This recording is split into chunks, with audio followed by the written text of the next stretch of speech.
अस्सलाम वालेकुम, welcome to the new topic. आज जो है ना हम बात करने वाले हैं osmoregulatory function of kidney. Osmoregulatory function of kidney एक शॉर्ट सा टॉपिक है जिसमें हम डिस्कस करने वाले हैं कुछ एग्जांपल्स कि किस तरह से किडनी जो है ना वो आयंस और वाटर की कंसंट्रेशन हमारी बॉडी में मेंटेन करती है। ठीक है ना, तो वो हम डिस्कस करने वाले हैं इस टॉपिक में। चैनल को ज़रूर सब्सक्राइब करें। अच्छा, osmo regulation bye kidney. Osmo regulation का मतलब क्या है? तो पहले जो है ना हम बात जो है ना वो कर लेते हैं ऑस्मो रेगुलेशन की। इस पे मैंने जो है ना एक स्पेसिफिक टॉपिक बनाया हुआ है, लेक्चर बनाया हुआ है, उसको ज़रूर देख लें। अच्छा, osmo regulation bye kidney. Osmo regulation का मतलब ये है कि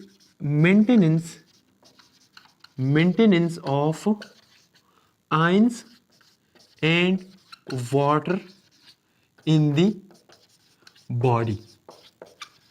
मतलब अगर हम होम्योस्टेसिस की बात करें तो होम्योस्टेसिस क्या चीज़ है?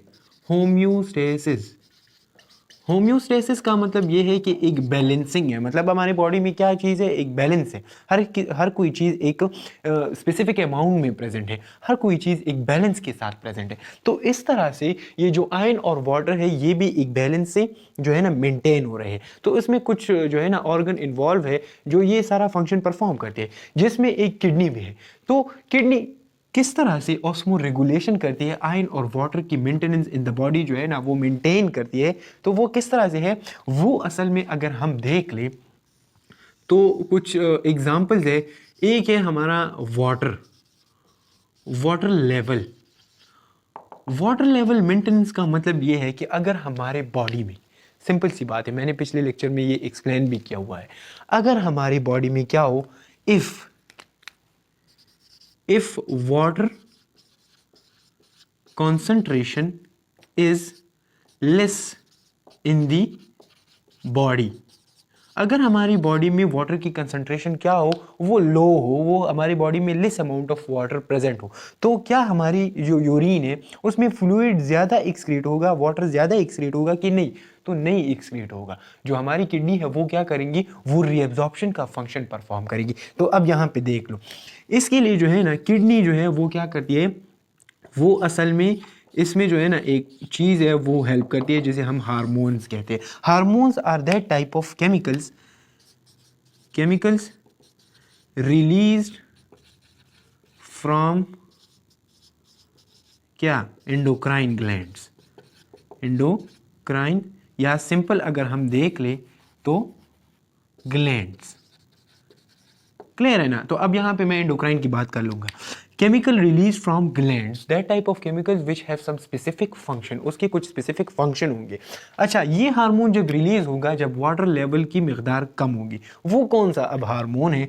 तो असल में वो हार्मोन, उसका नाम है ADH, एंटी डायरेटिक हार्मोन। अब ये मैकेनिज्म यहाँ पे समझ लो, जब वाटर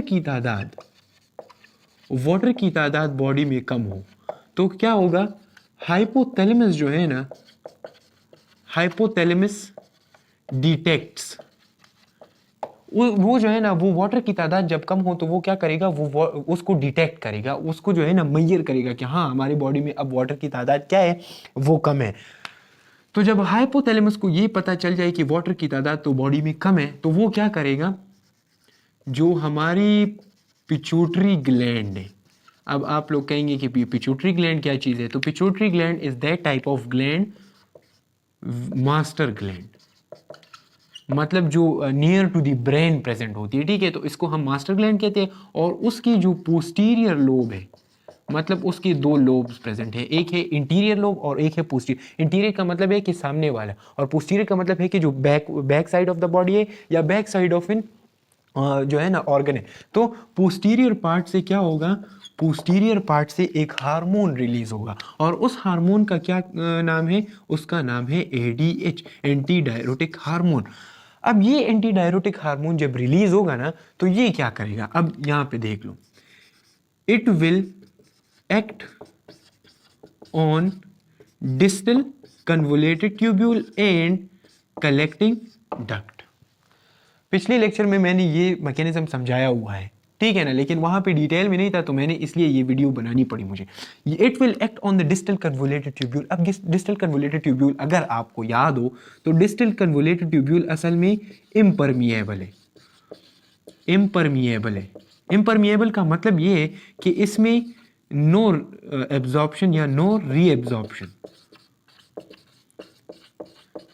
ऑफ वाटर। क्लियर है ना। नॉर्मली यहाँ पे ये इम्परमिएबल है और रीअब्जॉर्प्शन ऑफ वाटर नहीं होगा, मतलब बॉडी को वाटर रीअब्जॉर्ब नहीं होगा। तो जब डिस्टल कन्वोलेटेड ट्यूब्यूल, जब एडीएच रिलीज हो जाए ना, एंटी डायरेटिक हार्मोन, तो ये क्या कर देगा, ये वाला जो प्रोसेस है इसको स्टॉप करके यहाँ से इसको परमिएबल बना देगा।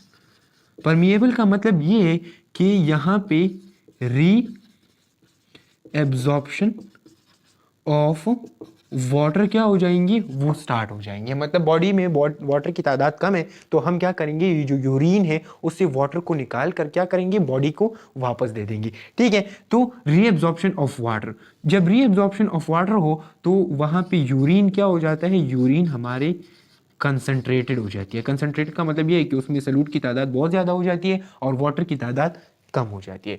तो इस तरह से ये सारा मैकेनिज्म हो रहा है, ये ऑस्मो रेगुलेशन हो रहा है कि जब बॉडी में जो क्या है वाटर की तादाद कम हो तो हाइपोथैलेमस डिटेक्ट करेगा। हाइपोथैलेमस पिट्यूटरी ग्लैंड्स से जो है ना एडीएच को रिलीज करेगा।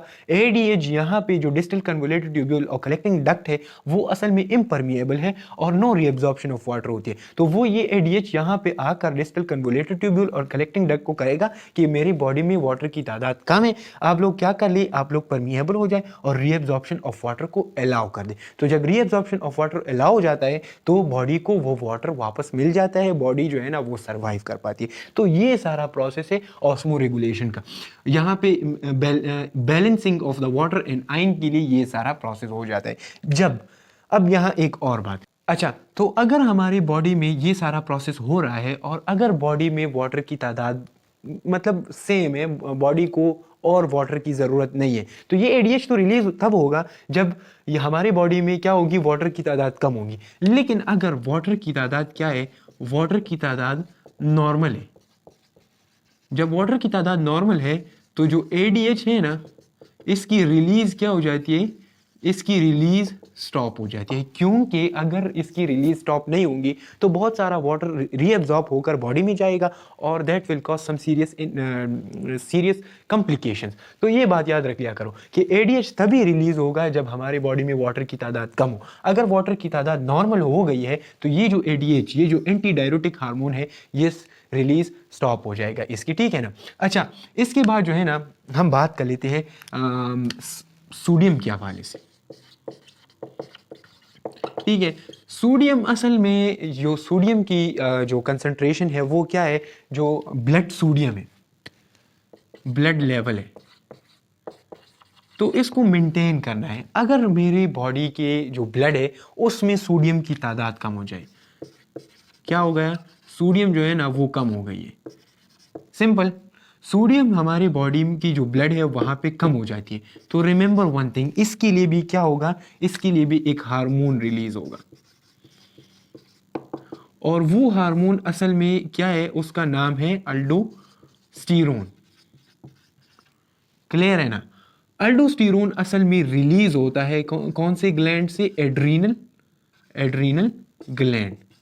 एड्रीनल ग्लैंड असल में वो ग्लैंड है जो प्रेजेंट है अबव किडनी, जो किडनी के ऊपर प्रेजेंट होते हैं। मतलब ये हमारी जो है ना ये किडनी हो गई, तो इसके ऊपर इस तरह से क्या होता है, यहाँ पे कुछ इस तरह से जो है ना ग्लैंड प्रेजेंट होते हैं, तो इसको हम एड्रीनल ग्लैंड कहते हैं। अब ये जो एड्रीनल ग्लैंड है ना ये अल्डोस्टेरोन को क्या करेगा, रिलीज करेगा। जब अल्डोस्टेरोन रिलीज होगा तो जो हमारी हम क्या कहते हैं उसे, जो अल्डोस्टेरोन है ये असल में क्या करेगा, ये असल में किडनीज में रीएब्जॉर्प्शन ऑफ सोडियम करेगा, सोडियम आयन।